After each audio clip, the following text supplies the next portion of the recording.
পুজোর তো আর বেশি দিন বাকি নেই, একটু কেনাকাটা তো করতেই হবে। আর পটাশের শরীরটাও বেশ কয়েকদিন ধরে একটু খারাপ, ঠান্ডা লেগেছে, প্রচণ্ড কানে যন্ত্রণা হচ্ছিল, ওই জন্য বেরোনো হচ্ছিল না। তারপর প্রচুর বৃষ্টিও ছিল, সে কারণেই আসা হয়নি। আজকে তো পটাশকে নিয়ে এসেছি, পটাশ তো ভীষণ খুশি।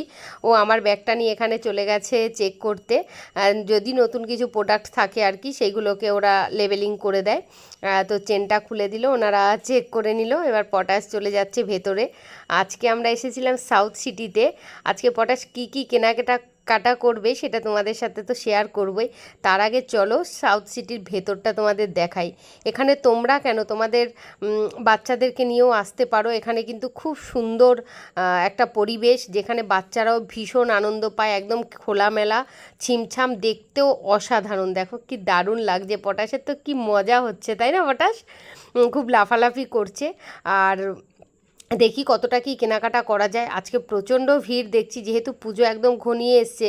আর এই আগস্ট মাসটা প্রচুর অফার থাকে, সেই জন্য এই সময়টায় বেশিরভাগ মানুষ পুজোর শপিংটা করে নেয়। সেই জন্য আমরাও চলে এসেছি। চলো ভেতরের দিকে যাওয়া যাক।